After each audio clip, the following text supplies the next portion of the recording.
cousa importante é o recuperar parte da túa autonomía. Unha vez que tes un hitos non vas a ser... O moncho de antes xa non existe. É un novo moncho que hai que construílo. Entón, claro, tens que ir vendo que posibilidades tes, e unha das cousas máis importantes para nós é o tema da autonomía personal, non? Que é un pouco do que trata este programa.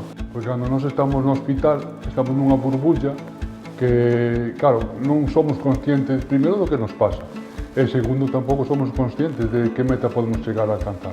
Mas que pasa o tempo, non? É diste, hostia, que cando entrei en silla de rodas, e hoxe salo andando nun bastón. E depois, ao ter o equipo tan amplio de psicólogo, neuropsicólogo, fisioterapeuta, a verdade que a unión de todo o equipo fai que a tua rehabilitación sea moito máis positiva. Ti notas cando eles están en comunicación e ves que esos problemas que ti ves son ao final o que o fisioterapeuta, por exemplo, no meu caso, vai a traballar máis, non?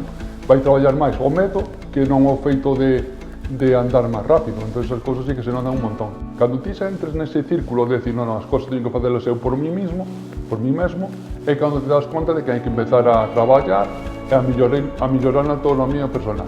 Pois tens que empezar a asearte ti solo, a vestirte ti solo, a comer ti solo, facerte o desayuno, facerte unha serie de cousas que nun primer momento non o ves. E tens que ser autónomo para poder salir á calle, e non depender, ou polo menos depender dos demais o mínimo posible.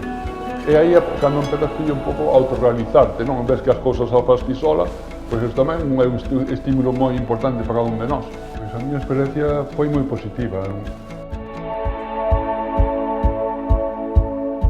Cogami, 35 anos avanzando contigo.